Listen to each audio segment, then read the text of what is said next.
E aí, pessoal? Lembra que nossa aula passada a gente iniciou sobre os biomas brasileiros, parte um. Hoje será a parte 2. O que é que a gente aprendeu até agora? A gente viu inicialmente a Amazônia, a Mata Atlântica e o Pantanal. A Amazônia, dentre os biomas, ela vai ser o quê? O maior em termos de extensão. Então, ela tem cerca de 50% do território brasileiro.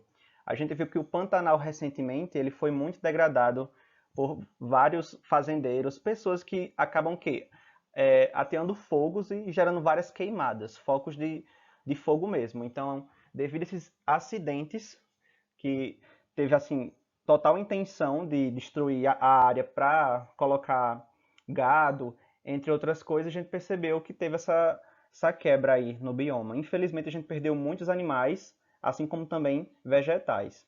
E a gente viu um pouco da Mata Atlântica, que dentre os biomas é a mais degradada. A gente tem hoje cerca de 8% de sua área original. Então, esses três biomas eles são de extrema importância, assim como os que a gente vai estudar hoje, que é o que? A Caatinga, Cerrado e os Pampas. O primeiro bioma que a gente vai estudar hoje é justamente a Caatinga.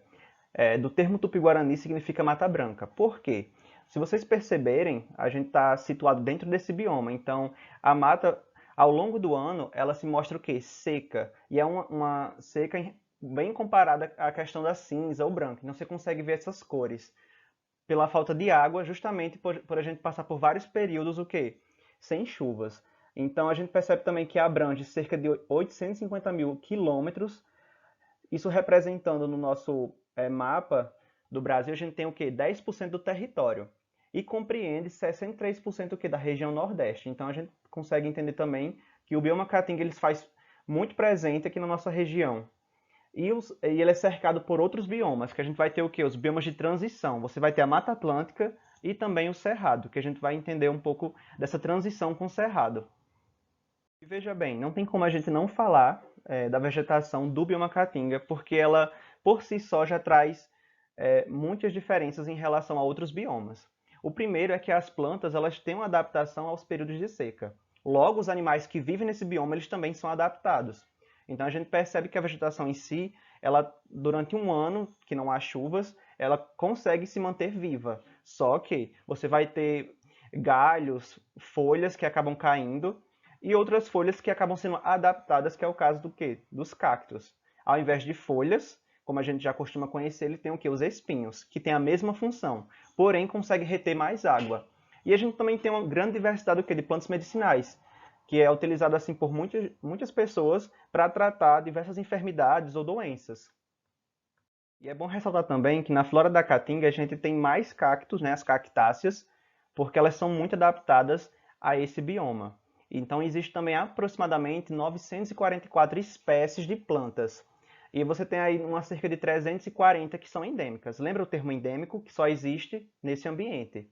As demais espécies elas vieram o quê? Do cerrado ou de outras formas, até porque existe também a introdução de plantas, que as pessoas costumam fazer isso. E veja, já que a gente está falando dessas plantas, aliás, os tipos de vegetação, eu trago aqui para vocês algumas delas para que a gente possa estar diferenciando. As plantas arbóreas, elas são o quê? De grande porte, então elas são facilmente vistas, até porque pela sua altura. Então, ela acaba ajudando muitas aves a, na reprodução, porque elas vão precisar desses galhos mais altos para fazer seus ninhos. Vai ter também a vegetação arbustiva, é aquela mais baixa, que ela também pode ser rasteira, e você vai ter a mata seca e o carrasco. A mata seca ela é muito perceptível, porque quando a gente não tem chuva, então é a primeira que se mostra naquela coloração que é amarronzada, branca. E o carrasco são plantas que vivem próximo das arbustivas, então você consegue também diferenciar, porque elas têm uma copa um pouco mais arredondada. A vegetação da caatinga, a gente vai falar sobre a fauna desse bioma. Eu trago aqui para vocês algumas espécies, a gente vai entender aproximadamente quantas existem, que a gente pode perceber aqui, ó, 350 espécies de répteis, 510 espécies de aves. Essa questão das aves, lembre que elas são o quê? Migratórias. Então, todo bioma vai ter muitas aves, porque elas acabam o quê? Indo de um para outro. Então, se for levar em relação a aves que são endêmicas dali, será um número bem menor. As 143 espécies de mamíferos, 240 espécies de peixes e 51 espécies de anfíbios. Desses animais aqui a gente pode destacar a iguana dentro dos répteis, a caninã, também é uma cobra. O currupião, com Cris, como vocês conhecem. O mocó, que ele entra no grupo de roedores. E o tatu-bola, mais conhecido por peba. Entre essas espécies, vai ter uma lista, um catálogo sobre as que estão ameaçadas em extinção. Trago aqui para vocês o cachorro do mato, o azulão, que talvez vocês já tenham visto. As pessoas têm a péssima prática de engaiolar as aves. A cutia, o calango de cauda verde, que ele é muito comum você encontrar também nos sítios aqui na nossa região. A asa branca e o gambá de orelha branca, que também é outro animal que as pessoas acabam matando por se sentir ameaçadas, sendo que ele não vai ameaçar nenhuma pessoa. E dentre os impactos ambientais, vocês já viram a pecuária, por exemplo, que é aquela prática de você retirar a mata nativa e colocar gado ali. Então isso seria um dos principais impactos.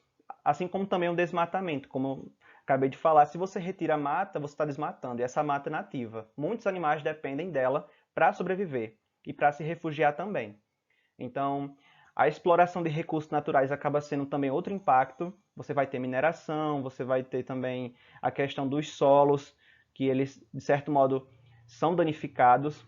E a biopirataria, que é o termo que você comercializar de forma clandestina, roubar, retirar um animal desse silvestre do seu ambiente e vender. E as queimadas, como está presente em todos os biomas. Lembrando que existem queimadas naturais, que com a elevação da temperatura isso pode acontecer, até porque a mata em si ela é seca durante boa parte do ano, mas também tem aquelas queimadas que muita gente acaba tendo fogo na área e perde o controle. Do bioma Caatinga, a gente vai falar sobre o Cerrado. O Cerrado ele é um bioma de transição com a Caatinga. Por quê? Aqui a gente tem um mapa do território brasileiro e vocês conseguem perceber o quê? Que ele vai estar muito presente dentro desse outro bioma. Então você vai ter uma relação aí Cerro-Caatinga. Então a localização aqui dentro do Brasil você também vai ter outros pontos que a gente pode colocar na zona costeira, Pantanal, a Amazônia, ainda que pouco. Mas aí você consegue relacionar bem. E faz também fronteira com outros países, que a gente pode ver Paraguai e a Bolívia. E lembrando que ele é o segundo maior bioma do país. O primeiro é a Amazônia. Ele tem cerca de 2 milhões de quilômetros quadrados. Então é mais ou menos 23% do território brasileiro. A sua flora ela é uma das maiores, juntamente com a Amazônia, que a gente já foi catalogada cerca de 774 espécies de árvores e arbustos. E desse número aí a gente vai ter 429 sendo endêmicas, que só existem o quê? Nesse bioma. A gente pode estar vendo aqui a copaíba, a sucupira branca, a aroeira, o pequi, o pau-doce, o buriti. Também tem a peroba e o ipê. A gente tem o ipê amarelo no cerrado e também tem o ipê rosado na caatinga. Essa imagem aqui eu quero que vocês entendam o seguinte. Muitos desses biomas eles foram e estão sendo degradados a todo momento. O que é que as ONGs, as políticas ambientais fazem? Eles constroem uma APP. Ou, na verdade, eles só colocam esse termo para tentar fazer com que aquela pequena área, que é uma área de proteção permanente, seja de fato o quê? Protegida. Como vocês podem ver nessa imagem aqui, você tem a agricultura, tem o pasto e uma reserva legal. Essa área da agricultura, com certeza no passado, ela foi o quê? Degradada para hoje estar com o quê? Com gado, com cultura de alimentos. É bom relembrar que existe uma lei, que é 12.651, que é um código florestal, que ela tem o quê? Tem como intuito preservar toda a reserva legal. Então, nesse caso aqui, se um fazendeiro tentar fazer isso, né, de entrar num APP, ele pode ser penalizado. E isso, a justiça vai penalizar ele de alguma maneira. Então, é a única forma que a gente tem hoje de conseguir preservar. Mas ainda existe também muitas burlações. O que? As pessoas conseguem burlar esse sistema, porque a gente sabe que lei no Brasil não funciona muito bem. A gente tem elas, mas é bem difícil que as pessoas consigam segui-las, a não ser com a justiça. Um pouco da fauna do Cerrado, a gente percebe que existe cerca de 15 mil espécies de animais terrestres. E eles foram assim registrados dentro de 430 espécies de aves e 150 de peixes. A gente também tem répteis, vai ter anfíbios. E um dado importante é que um estudo recente ele detectou que já foram coletados cerca de 130 gêneros de abelhas. Então você tem muita abelha e a gente sabe a importância ecológica que ela tem. Quanto mais abelha a gente tiver, maior vai ser o que? As plantas, você vai ter uma diversidade e você vai ter um controle biológico também. Porque se você tirar a abelha, você vai quebrar com a cadeia alimentar, por exemplo. E as plantas, como também as flores, não serão mais fecundadas, logo morrerão. Aqui a gente consegue perceber dentro dessa fauna o lobo-guará. A gente está vendo que ele está sendo estampado aí na nota de R$ 200. E a gente lembra que quando o animal ele entra assim com a visibilidade é porque ele está ameaçado de extinção e também é uma forma de tornar ele uma bandeira, para que a gente possa o quê? Proteger ele. Temos de répteis cascavel e de aves aqui como exemplo a seriema. Dentre as espécies ameaçadas, como eu já falei, tem o lobo-guará. A gente pode também destacar aqui a águia cinzenta ou águia cinza, o gato-maracajá e o cachorro do mato vinagre.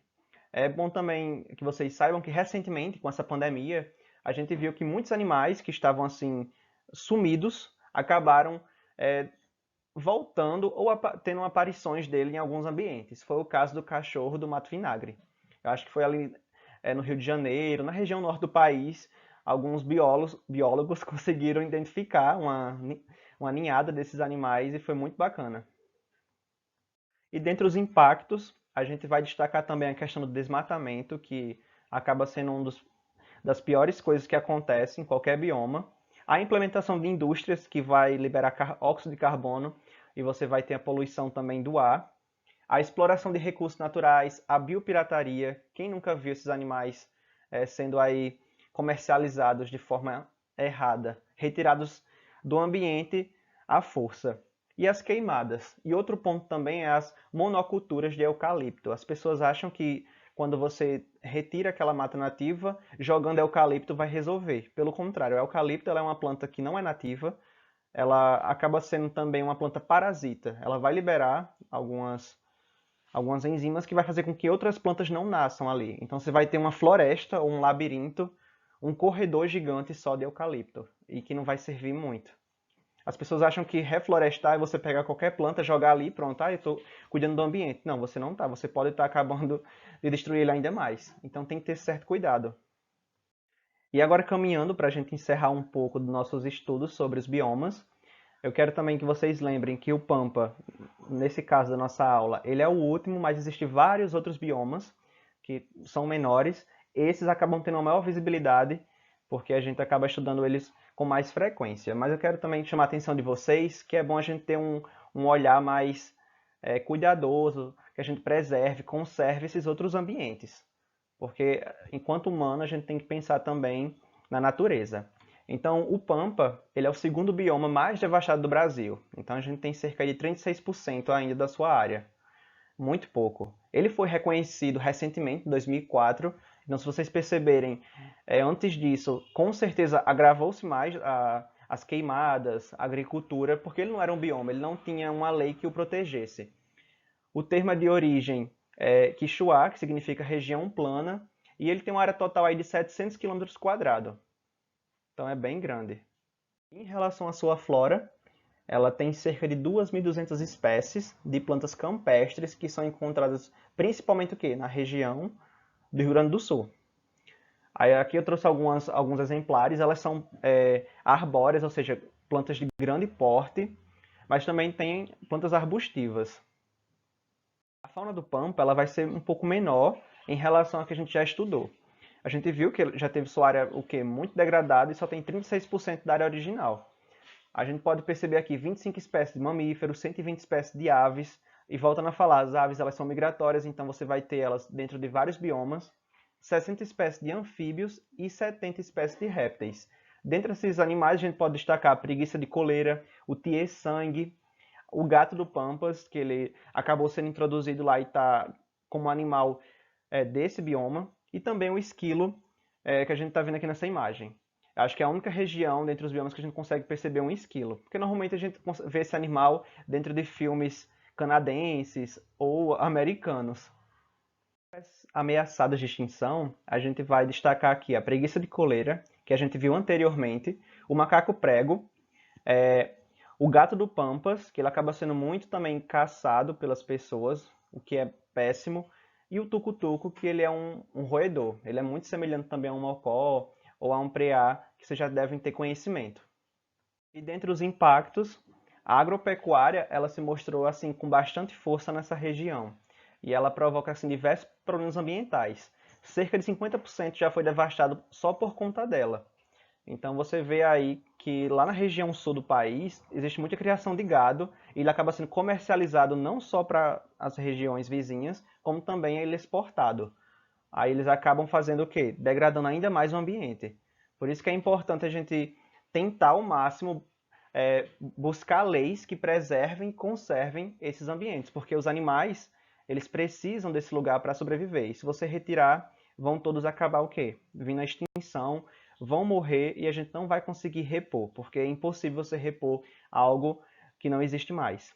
Então, até a próxima aula e tchau!